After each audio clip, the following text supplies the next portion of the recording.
Bell's 505 Special Topics class on the global sex industry. During the past semester, we have had the privilege of learning about different types of sex work and the experience of the workers in the industry.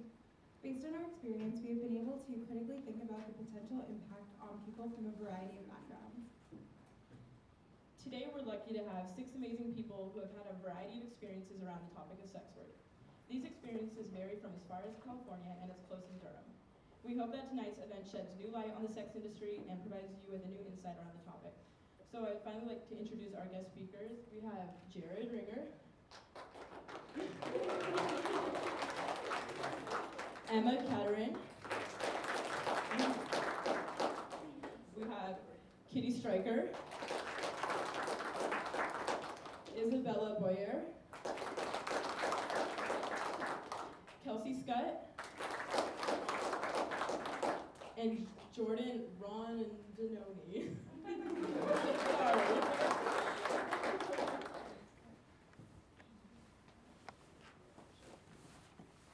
Hi everyone.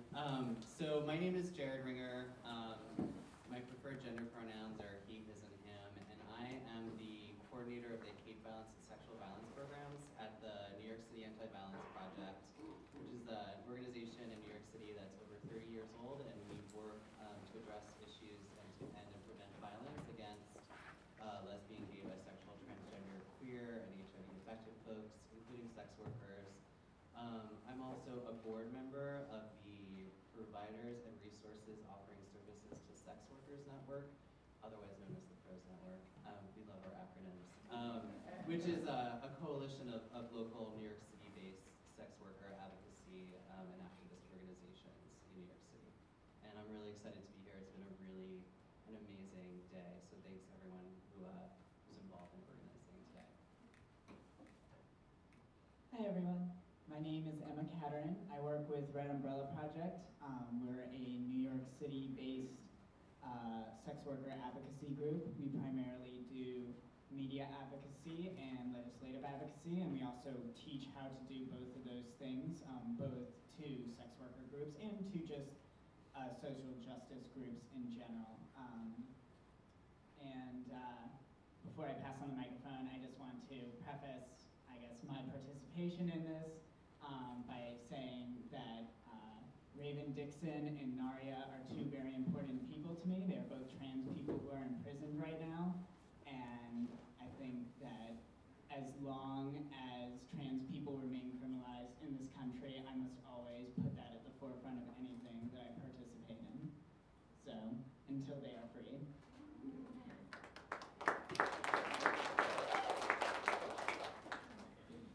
Hi, I'm Kitty Stryker. I was the PR person for SWAP Bay Area in San Francisco, SWAP being the Sex Worker Outreach Project. I run a program called Safe Word, which is about combating abuse in alternative sexual communities. That was founded by myself and a sex worker in San Francisco called Mackie Mayhem. I am a sex worker who has worked in San Francisco, Boston, and also in London. And currently my primary focus is in working in social media. I do a lot of work with sex workers to help them figure out ways to do alternative marketing using social media. Good evening. My name is Isabella Boyer, and I am a retired social worker and a reproductive justice and sexual health justice activist. I am also a former sex worker. During my time in Seattle, Washington, I was a dancer, a prostitute. I've done film as well, and also did some domination work. Hi, my name is Kelsey Scott. I graduated from UNH last year. I'm taking a class right now to officially get my degree, seeing as I ignored it incomplete and thought it would go away, but it didn't. I'm an exotic dancer at 10 Show Club in Salisbury, Mass, just south of Hampton Beach, and I've been working there for about 3 years. Hi, my name is Jordan Rondanoni. I'm a senior at UNH and I'm a studies major. also dance UNH 10th Stroke Club in Salisbury, Mass. I have danced in New Hampshire at the Gold Club, in Mass at the Gold Banana, in Boston at St. Paul's. I did an internship last semester at a safe place in Rochester, and that was really amazing. And the studies was amazing. So yeah.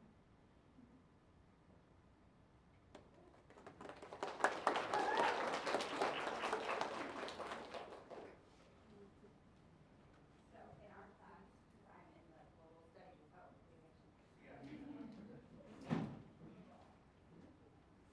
Okay, I am also in the global sex industry class, Joel's class, and I guess we talk about the term sex work being the preferred term, and can you kind of explain why that is, and like, I guess why sex work is a preferred term over like specific, or if that even is true for you guys, instead of like the smaller terms.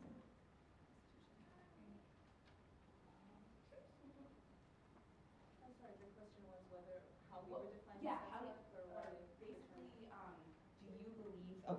do you believe that the term sex work is the best term to use, or because some people have a problem with the term prostitution? Do you agree with that, or what is your opinion?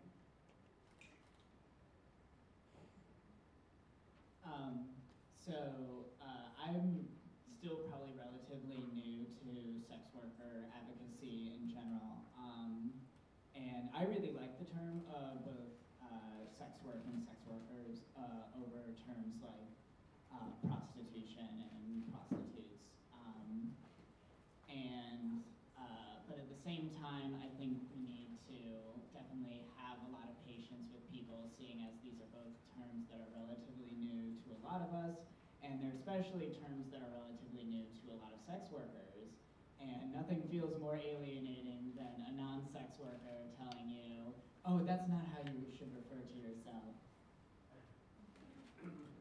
Yeah, I would also add that I think it's an umbrella term and more of an academic and social justice term that's used.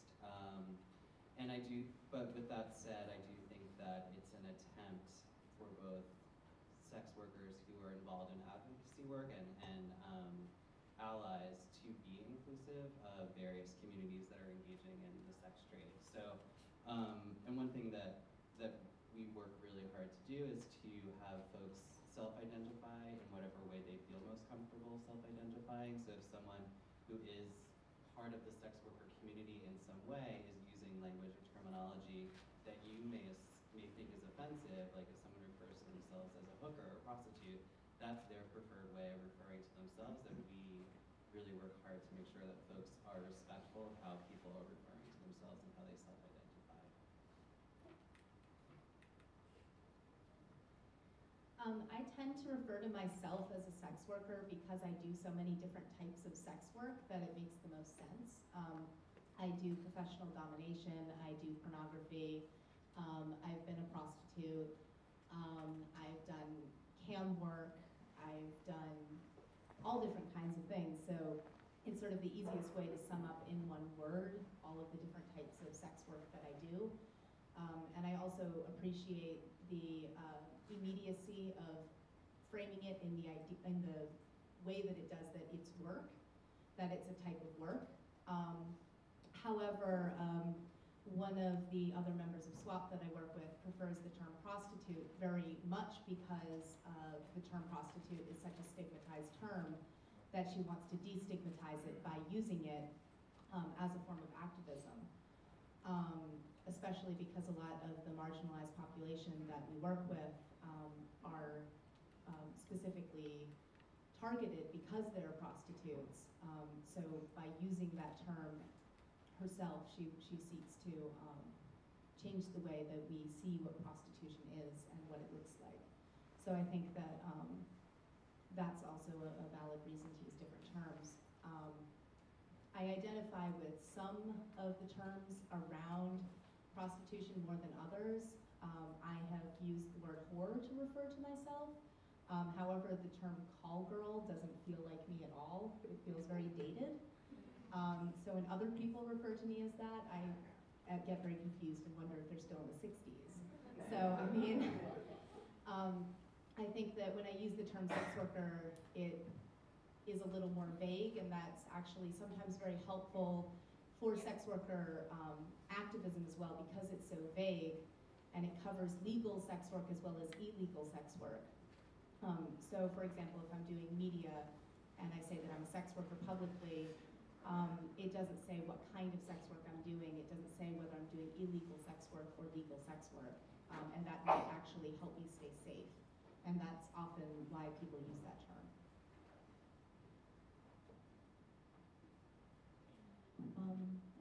Sorry, never used a microphone before. This is exciting. So far, everyone has expressed very eloquently how I perceive the term sex work. So I'll just reiterate by saying that I personally identify as a former sex worker for all the reasons that have been stated before. I think being called a sex worker is a great general term. It definitely is work. I think the important thing to remember about this vague term is that not all sex workers have sex. That, you know, it could be sexual work. You know, for instance, me as a dancer, I just dance. I don't have a problem with other people who have sex for money and identify themselves as a sex worker, but I guess I do consider myself a sex worker since it's sexual work. But it's definitely work, so I think it's a great umbrella term. Yeah, I usually identify myself as a dancer too. I have done prostitution. So I guess the whole sex worker thing, I guess it is a better term, the umbrella term. I do think it's hard though, because I do think sometimes it can be so stereotyped. The second you say that, it's almost like you are automatically and kind of given an identity. So that's the downfall, I would say. But I do think it's an empowering term. I do think, yeah, it's definitely a good term, because there's so many different types of sex work.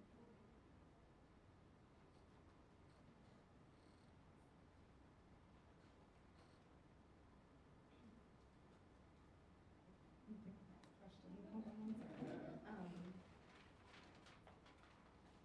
So please describe your experiences working in or with the sex industry, positive and negative, because I feel like there are a lot of negative stereotypes in the media, and I just kind of wanted both sides to be expressed by people who have experience with people who work in sex work or sex work themselves.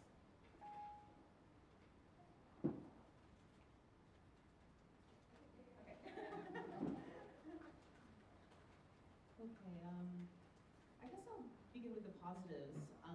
I started working in the sex industry in 1995. I was 22 years old, and I began working as a dancer in a peep show, and had never really, was pretty ignorant about the whole sex industry. In fact, I attended UNH and dropped out, and I was a women's studies major when I was here. So I moved to Seattle and couldn't find a job, and was like, oh shit, what am I gonna do? So I ended up working at this place called The Lusty Lady, which was women owned and operated, and had a reputation for being essentially a feminist adult entertainment industry. And I met a lot of incredible women there.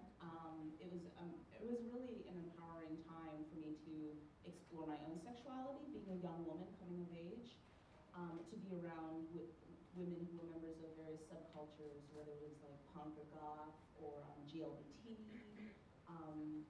Many of us were college students. I was trying to put myself in massage school at the time, and some of us were what we had called lifers, women who had been in the industry from a very young age and who were well into their 30s or 40s. I met a lot of my clients a lot of my personal regulars were really wonderful men. They treated me very respectfully. They were very kind and lonely. But then there are also the negatives, as with any other job, where I had people that were very demeaning, demanding, did not treat me very well. And I would say in hindsight, one of the most challenging parts of working in the sex industry is being a woman of color in an area that does not value ethnic diversity or diversity of beauty. For instance, I was one of 4 black women out of 100 women that worked at the Lusty Lady. And so our shifts would be rotated, and we were allocated a certain number of hours to work. And sadly, the more unattractive you were considered, i.e. not blonde, busty, thin, or young, then the less hours you got. And as a woman of color, I was not able to get the hours that my colleagues got because I was the minority and I was considered someone who was not the desired commodity, exact words. So unlike many of the stereotypes of sex workers making a lot of money, I struggled economically during the 2 years I was a sex worker, and that led me to explore other areas of sex work, such as prostitution and pro-domination. And those didn't really work out for me, but they were an extremely enlightening experience. And the experiences of my time as a sex worker propelled me into becoming an activist for women's rights, human trafficking, sex workers' rights. And I eventually went back to school and got a degree in political science, and then had since started doing social services, working with women, many of them sex workers themselves. So I guess I'll just conclude by saying that there are so many stereotypes of sex workers being victims of being forced, and everybody's experience is so unique and amazing. And I don't know, I guess sometimes I think about it and I'm like, okay, I would have done things differently, and then other days I'm like, I wouldn't change a thing. So it's been really profound, and thank you all for being here. This is probably the first time I've talked about this publicly, so it's really amazing to be able to share it with people who are very curious and open to understanding our experiences. So thank you. What's next?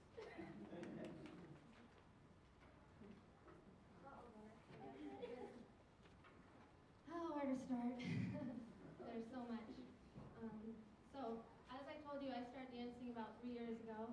One of the first questions people always ask me is, how did you get started? And honestly, I was broke, I was bored, and I was sick of partying at UNH. You know, going to the parties where, you know, it smells like puke, it smells like piss, and guys are all up in your business, and it's like, oh my god, I'm so sick of this. And so, my 21st birthday, I went to 10 Show Club with my boyfriend, and we were having a grand old time. I was like, no, I could totally do this, like, I'm gonna do it. And he was like, okay, go for it. And so, I started working there, and it's not as easy as it looks. You know, they look so graceful, and it looks like it's so much fun, and then you first go up there, and it's like, oh my gosh, what do I do? Like, it's pretty nerve-wracking. There's a bit of a learning curve, and it's not like dancing at a party. You'll look like an idiot. You go on stage and dance like you do at a party. And so I've had a pretty good experience. I feel pretty lucky. For me, the experience has been different than most strip club experiences. This club, you can make money just dancing, and being a clean dancer, there's not a lot of clubs like that these days, unfortunately, from what I've experienced and what other girls have talked about. The economy's bad. Since sex work and stripping and dancing is becoming more acceptable, there's more women than ever entering the industry, and so there's more competition. There's more girls who need the money more than you do. It's very complicated, but overall I've had a great experience. It's allowed me to do things that I wouldn't have otherwise been able to do. I say from my standpoint and from my friend's standpoint, the biggest downfall is that eventually you lose the concept of money. If you're constantly making so much money in cash every night, and it's just so easy and it's so fun, and you're getting paid to party naked, you think it's never going to end, and every night's going to be awesome, and that's just not how it is. And you start thinking of money like in terms of dances. So like a dance is $20, and so say, oh, there's this awesome dress at the mall, that's $100. Oh, that's only 5 lap dances, I'll buy that. And so you can make a lot of money, but you can spend a lot of money. and eventually you do get older and you can't dance forever. And some women haven't prepared for careers outside of dancing, and so they've made sometimes even hundreds of thousands of dollars and they have nothing to show for it. And you know, they have nothing to fall back on. And so I think just how much dancing can skew your reality can be a big factor for some dancers and sex workers too. Yeah, I agree with a lot of what Kelsey said. I do think it's kind of like a fantasy world, because you are making a lot of cash quick, and you do kind of live a very different lifestyle, I think, when it comes to like spending money and going out to eat. But there are a lot of pros too. I mean, I do think it's very empowering. It definitely, it's so like you're expressing creativity almost in a different way through dancing, and you just are so in control of everyone around you almost. You get a lot of compliments. You're definitely very vulnerable though, I think. Definitely have a higher chance of sexual harassment, being grabbed or touched, or the comments people can make. People can be definitely harsh, I think, today when it comes to bodies and comes to the perfect woman, I guess. So that's probably for me been one of the hardest things, is just completely accepting myself almost. And I do think this job helps you do that in a lot of ways, but then it almost like doesn't. It's really weird. It goes both ways.